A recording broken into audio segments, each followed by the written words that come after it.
What's up, everybody? Professor Lancaster here, contacting you from my underground bunker. So it's been, I would say, unprecedented in my teaching career.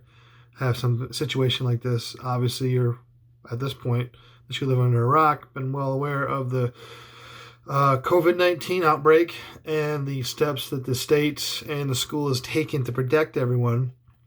Um, this, however, is not something that's, I would say, necessarily unprecedented overall. We had a similar pandemic about 100 years ago called the Spanish flu, which we sort of touched on a little bit in our cards if you read the chapter.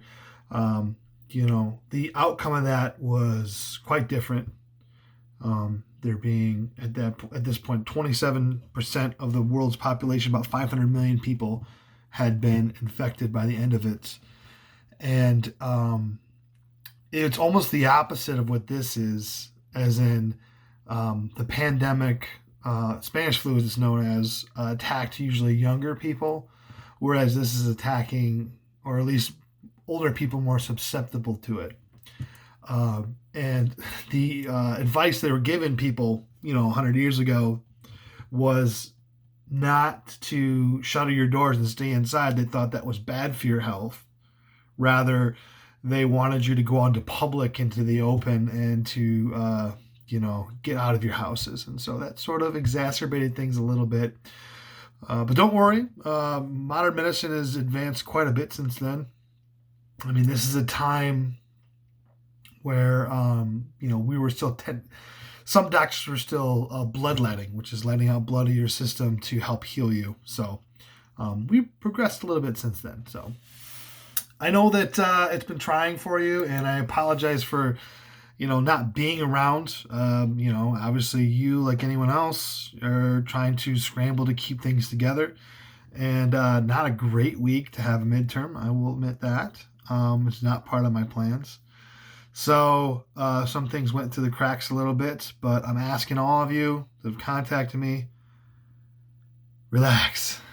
It's going to be okay. We're going to get through this together. It's going to be okay. It's the situation we're in is not dire. And also, I'm a reasonable person. People that contacted me last night were freaking out about getting their stuff in time. Just contact me. Just communicate with me, and we'll figure things out. If we had a little bit of confusion with the length of the exam, or where the questions were on it. If that happened to you and you were confused, just contact me and we'll sort it out. I will say, at least they are extenuating circumstances this week that I'm willing to work with you. Just reach out and we'll figure it out. I'm not losing sleep over it, but health and family safety come first, and then schoolwork and all that other stuff. Okay. So got that all out of the way. Well, we're good to go from there. So we just finished up the midterm. We're into week 10. We're going to look at World War II.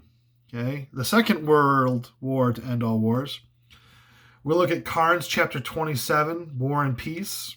And then Zinn chapter 16, A People's War, ? As well as there's a short documentary, The Century America's Time, which is going to look at the home front side of things as far as World War II goes. And then you'll have discussion question number 10. This one's a little unique. I pay attention to what I'm asking you to do. I'm giving you a modern situation, a modern outlook, and I want you to pull from history and see how these things correlate. It is a divisive question. I'm doing it on purpose. I think that, with online learning, and especially with discussion board questions, it's very easy just to say I agree or I don't agree and leave it at that. I do ask that everyone remain civil, obviously, when they're doing their discussion questions, and answer the questions the best that they can. And when all that's done, we're going to have a quiz. So make sure that you take that quiz as well, too. I know we're throwing a lot at you, but, that's just the online game. So, again, I hope to hear from you, and I hope that you are alive and well. So just let me know what's going on in your life. And like I said, we'll sort through these little things. All right. So just relax. It'll be okay. All right. Anyway, like I said, anything, let me know. Otherwise, have yourself a great week.